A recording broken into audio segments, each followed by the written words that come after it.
حامد میر صاحب نے ہمیں جوائن کیا۔ میر صاحب بہت شکریہ وقت دینے کے لیے۔ کی جانب سے اس طرح سے رویہ جو اپنایا گیا، انٹرنیشنلی کوئی اس کو سپورٹ نہیں ملی، تو پھر اب آخرکار بھارت نے حد ہی پار کر دی گزشتہ رات، کیا کہیں گے؟ اس وقت انڈیا میں بڑی بوکھلاہٹ ہے اور مجھے صبح سے 3-4 فون آ چکے ہیں۔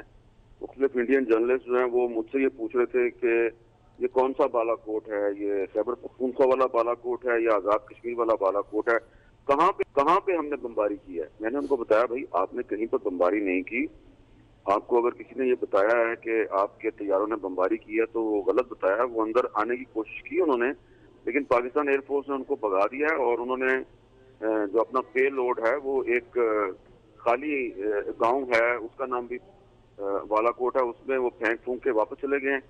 تو اس کے بعد پھر مجھے ایک اور فون آیا، وہ بہت مشہور خاتون صحافی ہیں انڈیا کی اور بڑی جنگوسٹک ہیں اور جنگی جنون پھیلانے میں وہ ہمیشہ بہت اہم کردار ادا کرتی ہیں۔ تو اب وہ بوکھلاہٹ میں وہ عجیب و غریب مجھ سے باتیں پوچھ رہی تھیں، کہنے لگی وہ جو پاکستان ایئر فورس ہماری ایئر فورس کے پیچھے لگی ہے تو ہمارے اندر تو نہیں گھس جائیں گے وہ۔ میں نے کہا یہ مجھے نہیں پتا کہ وہ آپ کے اندر گھسیں گے یا نہیں گھسیں گے، لیکن وہ بھاگ گئے ہیں تو آپ ذرا پانی وانی پئیں، آرام کریں، اور ایسی کوئی بات نہیں، آپ فکر نہیں ہے، فکر کی بات نہیں ہے۔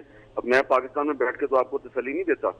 تو یہ اصل میں وہاں پہ ان کا یہ خیال تھا کہ یہ انڈین ایئر فورس جو ہے وہ مظفر آباد سیکٹر کے راستے سے اندر آئے گی، اور میں بھی انہوں نے جو خیبر پختونخوا والا بالا کوٹ ہے جو لائن آف کنٹرول سے کافی دور ہے، شاید انہوں نے اسی کو ٹارگٹ کرنا تھا فار سم ریزن، حالانکہ وہاں پہ تو کچھ بھی نہیں ہے، وہ تو 2005 کے زلزلے میں تباہ ہو گیا تھا۔